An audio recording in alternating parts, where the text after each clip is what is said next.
tokony ankasitrahana ny veny ezaka vitan'ireo ankizy madinika eo amin'ny sehatry ny fampianarana noho izay indrindra no antony ilay hetsika teny amin'ny lapam-panjakana Nambotsirotra teny izay nandraisan'ny ekipa Andramatoa Voanga Rajonary Mampianina ireo ankizy mpianatra mendrika tao anatin'ny distrikany Sambava izay notolorana fanomezana.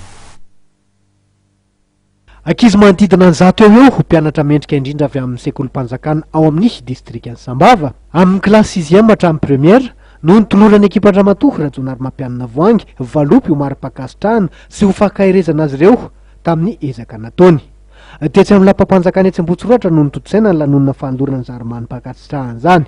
Mahay mendrika an'izany hoe ahita ny lapam-panjakana sady ahita zava-baovao misokatra ny maso ny misofina koa zany amin'ny zava-karenareo sy hitanareo eto an-drenivohitra. Manaraka izany koa zany dia mitondra ny fiarabany indrindra avy any amin'ny Ramatoa Ajaina Voangy Rajonary Mampianina sy ny filoham-pirenena Ajaina Hery Rajonary Mampianina amin'ny anaran'izy mivady no hijoroanay eto izay mpiara-miasa aminy mandray nareo ampifaliana sy ampitiavana eto.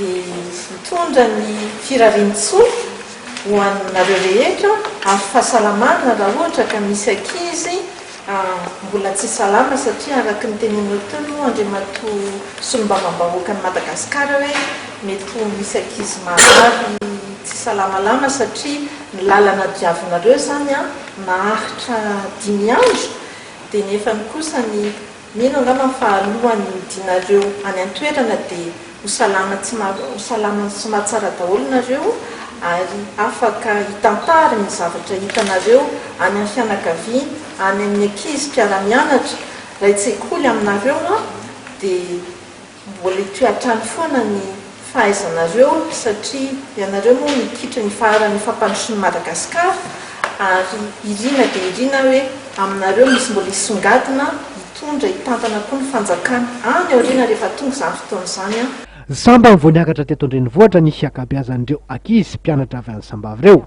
Nanararoatra ny dieny eto an-drenivohitra ihany koa izy reto anaovana fizahatany amin'izao vanim-potoana fialan-tsasatra izao. Izao ny totosa dia vokatry ny ezaka fa amin'ny solombavambahoaka ao an-toerana. Zava-dehibe ilay zany mihitsy lapam-panjakana zany. Apitao amin'ny vadiny filoham-pirenena, apitao amin'ny filoham-pirenena. Merci beaucoup. Tena misaotra betsaka. Reto ankizy reto tsy mipetraka ao tampon-tanànany samihafa fa misy any amin'ny 20 kilometatra hatrany amin'ny 100 kilometatra.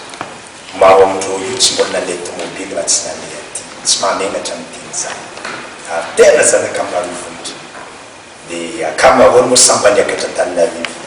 Ka makasitrika nareo mpiara-miasa amin'ny vadiny filoham-pirenena, mpiara-miasa amin'ny filoham-pirenena nareo mpanao gazety rehetrarehetra.